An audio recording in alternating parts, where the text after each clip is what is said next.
Welcome back, guys. It has really been a while. I know that I have not been uploading anything since a lot of months because I had a really rough time. But today my world got brightened because I played the German Nationals for this weekend and I managed to get into the top cut. I lost in top 64 to a good friend of mine, so it's absolutely fine. The deck worked out perfectly. I'm very proud of how this deck performed, and I'm here to show you the list. So let's just get into it. We decided to play Mitsurugi Fiendsmith Ryzeal for the tournament, and I will give you a detailed explanation now on the deck. If you just want the deck list, you can go onto the channel of Gear61. He uploaded my profile in German. It's a little quicker there. If you want to see the combos and everything, just watch this. I will still try to do it quickly as possible, but yeah. So at the beginning of the tournament, we all knew that we would play Mitsurugi cards because these cards are so powerful at the moment. They're super flexible because they don't need your extra deck. Very, very strong cards.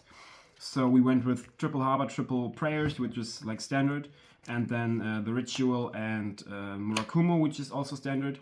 We decided against pre-preparation and Futso because Futso is a strong endboard piece, but it doesn't really interrupt your opponent. It just gives you follow-up.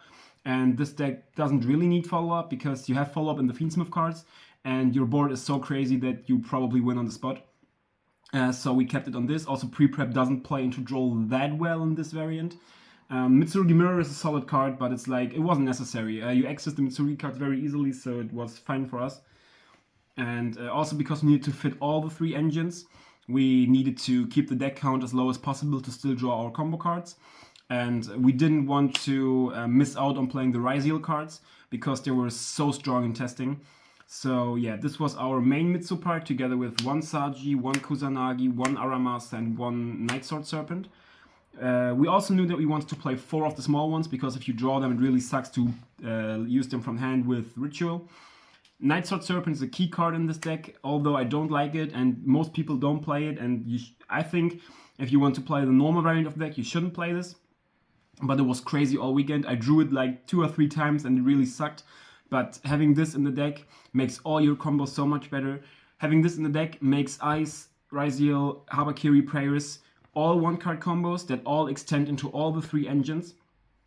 And if you use Habakiri, we always want to start with Habakiri's effect into Droll Lockbird. So if you summon this, tribute this, add the Ritual, and you get Droll Lockbirded, you can activate the Ritual, summon this from hand, send this, and you immediately have 2 bodies to go into your Fiendsmith cards, which is the best answer to draw on Lockbird. So these are our Mitsurugi cards. In hindsight, I think this was perfect. I drew these 2 a little too often for my taste, and this was basically in every of my starting hands. But yeah, the Mitsu engine was perfect. I don't regret not playing like pre-prop or Futso. Yeah, this was just perfect and all. And the cards are so powerful, I think you need to play them right now. For Ryzeal cards, we went with double Ice, double Sword, double Axed, Note, and Bonfire. We experimented with this a lot. We had we did not play them at all. We did cut this one. At some point we were at something like this because you usually want to see Ice the most from all of these. In the end we decided that the Ryzeal cards are so powerful into hand traps and they give you so much advantage when they resolve that you really want them all. Node Ryzeal is a debatable card. I love it because it gives you so many extension and gives you always another rank 4. And these cards are obviously cracked. This one is a little tricky because this is a very good starter, but you don't really want to lock yourself into XYZs early because you want to go through the Fiendsmith cards. What I did a lot was that I normal summoned this, searched this, then went into Fiendsmith stuff because it cannot search later on because you have the Fiendsmith cards or the Mitsu cards on the board, and then use this, added the second one, specialed it, and then you still have the Dual Drive or Detonator. Yeah, perfect amount for me. I don't think you can cut Note. I didn't side out Note going second. This was strong, strong, strong. This card alone is your best 1-card combo, and it plays through everything so well. Yeah, I really love these cards. I'm very happy I played these, but I have to confess that I'm even more happy that we played the Fiendsmith cards. Because we didn't want our deck to end up at like 50 or 55 cards, we did cut the Fiendsmith cards to the lowest amount possible for our taste, because you can always access them with 2 bodies by going into Moon. So I know that a lot of decks only play the one engraver because in theory this card alone is enough to pass on Caesar and be nip-proof very quickly. We wanted a little more. We also wanted Lacrima because this allows you to convert any two bodies into a level 4 to go for duo drive. And this allows you to have a lot of grind game because you can always summon like Sequence in their end phase, use Sequence, go through Desiree every turn. Then we wanted Sanct. We did play Sanct instead of Tracked and Lurie because it's one less space in the deck. It plays better into Droll. And it has a few downgrades with like the part that only Light Fiends can attack, but in the end it didn't matter that I had this. In fact, this won me a lot of games because it wasn't tracked, because I got Drolled and then I still could play with this. Then we wanted Paradise. I like this card is also debatable. When we go second, we side out everything but these two. Sometimes even this, if we need a lot of non-engine. But it's debatable to play this. If you don't, this is a brick. And it adds another brick to your deck, basically. We wanted to play Paradise because we thought that Caesar alone, when we get Drolled or Peruliat, this is the best thing you can do because it gives you a lot of interruption without playing into their hand trap. And without this, I think the end board isn't enough. Because Caesar alone, like, it gets stopped by Imperm, it negates one time and then it gets hit by Talons or stuff. Or sometimes they have a third effect. Having Caesar plus this, most of the time, secures you another turn. And because we had this, we wanted to use the cards for the grind game. And every game that went into turn 4 or 5, I won. Because this engine is so incredibly grindy, and even Fiendsmith, Mitsurugi, or Mitsurugi Ryzeal or Maliss can't keep up with your grind game. And because we wanted the grind game and because our Bystials are so popular, we played a second engraver. Because if this gets hit by a Bystial, your entire grind game gets so much worse. And if you play 2 of this also has to be played, I think, because you cannot go, like, have 2 bricks that only search another brick. So we wanted a target for this. And it was perfect. Without these cards, the tournament would have ended in round 4 or 5 for me. I played so many games at the Fiendsmith grind game. Drawing this is actually insane because I used it on field with Desiree to blow up whole boards. Crazy. Very strong cards. Would definitely play them again in every deck that I can. These was our engines, and because we had a lot of engine cards, we needed to go for the most effective non-engine. We went with the 12 best hand traps, which are triple Perulia, triple Fuvalos, triple Droll, and triple Ash. These are obviously strong because they are so powerful and because they can skip entire turns or give you so much advantage that you can also play going second. Ash is important because it's so flexible into every deck, and it acts as a caught by the grave for your opponent's chummies because this deck plays into chummies quite bad. If you want to go for a whole board, you can do like half boards that give them 2 or 3 draws and still be good. But if you want to go for the full combo, a chummy is really deadly for you, so these were very powerful there. And then we wanted 17 hand traps overall because it was the perfect number with the percentages on opening starters and hand traps. So we went for the next 4 best, which were double Bystial because they're good into Mitsurugi and Fiendsmith cards, and because they extend your plays, you can summon them and use them for Fiendsmith, which is very good. And then we decided to go with 1 Bell because we in the end decided to main deck Crossout Designator. We wanted to have this as an option to cross out, and 1 Imperm. This alone isn't enough. It dies from random lightning storms. It's not a normal summon for Fiendsmith. It's not that good. It's a thrust target because we side deck thrust, and it's a solid card overall. So 1 and 1 was fine, and we wanted to have this for crossout as well. And these 17 hand traps were perfect. And then we wanted to play Cold Buy and crossout that our combo resolves most of the time. I personally, for me, did cut Talons the last minute because I rather wanted to have my combo resolving than looking at their hand after getting hand trapped and getting stopped, basically. So yeah, these were very good. This is the main deck, 43 cards. Is the lowest you can go, I think. I wouldn't cut a card from the main deck. For the extra deck, we played Detonator, Druid Drive, Feral Imps. These don't need an explanation. Also, this, I think, it's very, very good because it's like Nationals format and you play against a lot of Rogue. And this won me some games. Eclipse Twin is a card that is cuttable, I believe. You don't get to do the full turn 1 combo if you don't play this. But I didn't use it at all in the graveyard. I always end on this with Aggregator because I wanted to have more interruption, and this did not get cleared that much with like card effects, so it was perfect. Aggregator, obviously powerful. Then we played Emerald.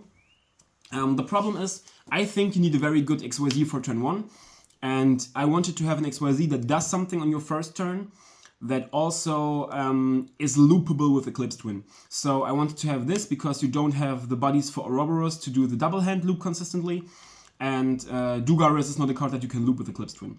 So this was perfect because you can recycle your whole Mitsurugi engine and then next turn Ritual Summon from deck again. And you also get to draw 2 cards because you loop it with Eclipse Twin and it's not once per turn. And it puts like 2 rank 4s in the graveyard for your Eclipse Twin to reborn in your opponent's turn. Perfect. If my first turn combo resolved, I never lost. So these are all the XYZs. We didn't play Gallant Granite because I don't think it's a real card. Where you can search Nibiru, but if you get drolled, then it's not an endboard piece, and then you basically lose on the spot. And we didn't play Baguska because it's not a card that you can put onto your endboard with your other cards. If you have like Caesar and this, and then you don't want to summon Baguska because it kills your board instantly. So this was the perfect one, I believe. I didn't regret playing this. For the Fiendsmith cards, it's the basic one. We didn't play Chaos Angel because it didn't come up in testing. But all of these came up. They were super crazy, cracked cards. I love them. Last 2 cards were IP and SP. This was our replacement for Baguska because it is a card, it is a plan B basically, that you can put onto the board even if you combo. And in some situations you have like this with Prayers set, and you can Prayers on your opponent's turn, summon Murakumo, wipe their field, use the Murakumo negate, and then go into SP, which is still a lot. And SP obviously was crazy. I had situations where I'll use like Desiree and Sequence to summon this, banish a card, and Desiree send a card. Very good cards. The extra deck was perfect as well. I think you can cut the Eclipse Twin, but there wasn't a card I missed. Chaos Angel would have been good in one situation, also because Mitsurugi Ryzeal in engine cannot out Chaos Angel, so we really wanted to play it, but it just did not come up. It didn't resolve, so we ended up not playing it. And I don't regret it. I didn't need it to win. It would have been good in one situation, but I won anyway. Finally, for the side deck, we need to have 6 blowout cards against Maliss. I only played 1 Maliss and didn't saw them, so yeah, but you have to play them. There's like no discussion. This is also very good against Crystron. And you can put this in against like Memento, Mermail, and everything you need, every hand trip you can use. We played Double Thrust with 2 targets. The Mitsu Trap, because it's searchable and it's an Omni negation for like Lightning Storm or something. And we played Barrier over Mischief of the Gnomes, because Mischief of the Gnomes is a lot better into Mitsurugi Ryzeal, but it's a lot worse into everything else. It's not that good against pure Mitsurugi, where this is an insta-win, because if they can ritual summon it all, they lose.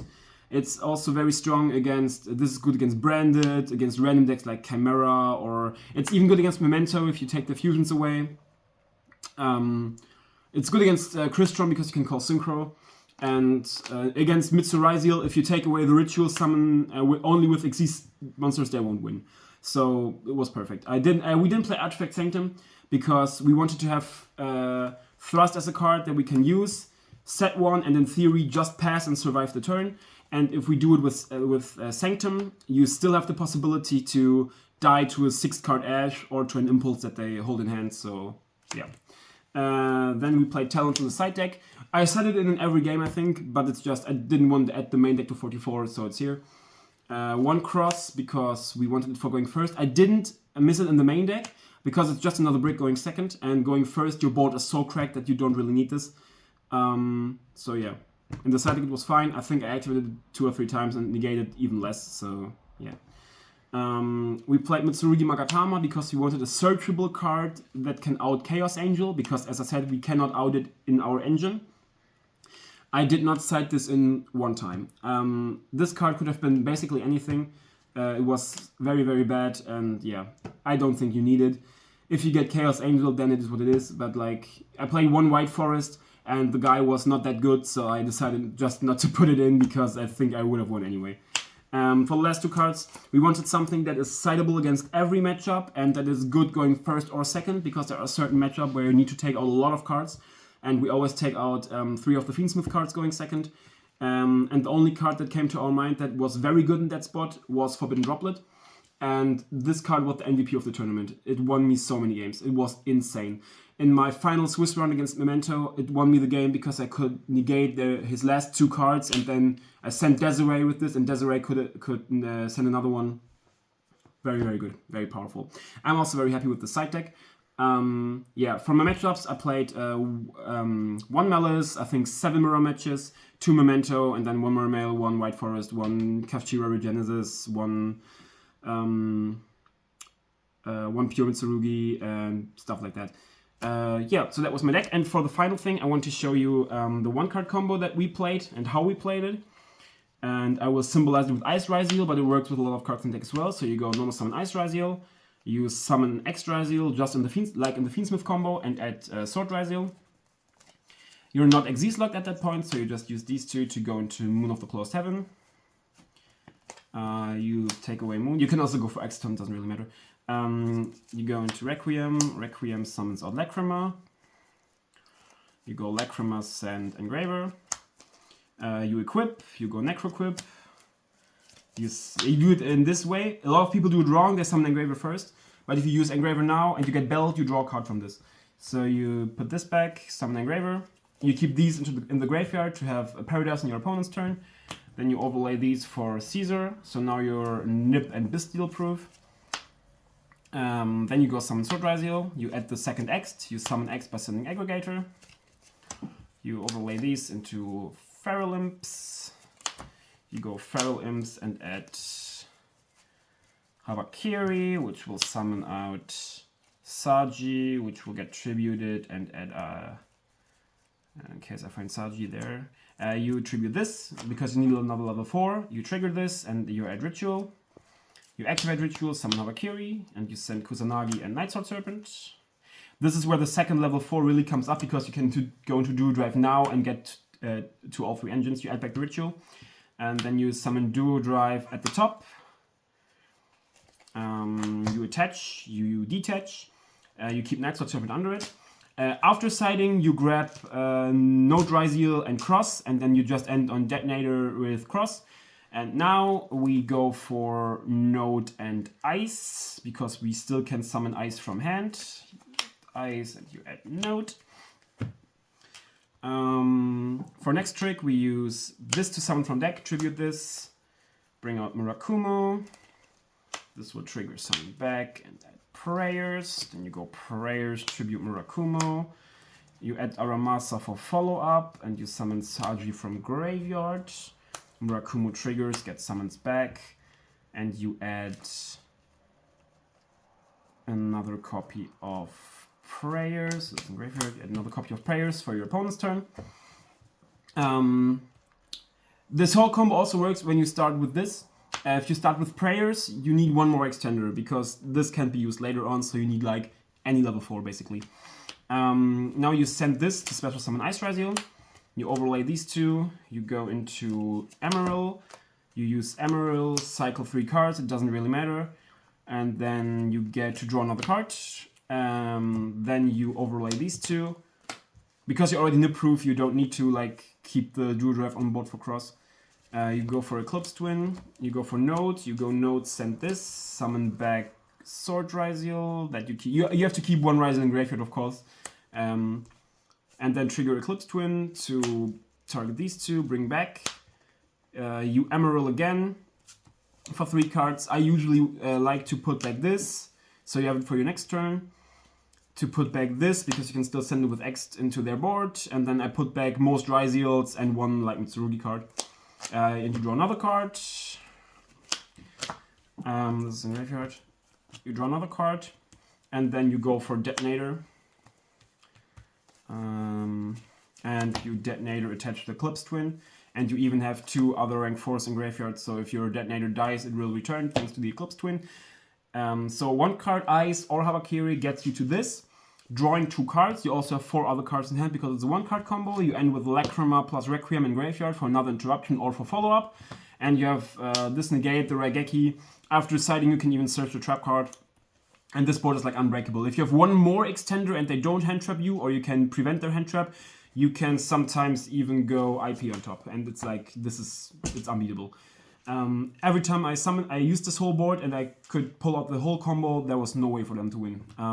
Against Memento in my final Swiss round in game 3, so where it depended on who gets to top cut, I did like a part of this combo because I got Peruliat. I ended on like this with giving them 2 draws, something like this. And they had 3 Memento cards, including Bone Party. They had Goblin Baiku Grand Breakout, Talons, Memento Fusion Hard Draw, and Droplet, and they still lost. Because this board is like, it's just insane. Yeah, so yeah, that's it for me then. Thank you very much for watching. Also shout out to Gear61 who took the other profile from me. Shout out to all the guys who traveled with me and all the guys who made this amazing trip. Especially to Eric, Manu and Lucas Prinz for helping me with the deck and theorizing with me, and they all played the same list, like mostly the same list. Shout out to Paris and Servet for also making top cut, and Servet for knocking me out. Shoutouts to Oliver because he's still wearing the same jacket after 10 years. Shoutouts to my friend Niels for recording this and making this a very good trip for me. Shoutouts to all the guys who were there the first time, all the guys I met, and all of my opponents. They were all very, very nice. Yeah, it was a great event. Now that I have my qualification, I will also go to Euros. So maybe if I have another good day, you will get another profile from there. Thank you so much for watching. Leave a comment, leave a like. Bye.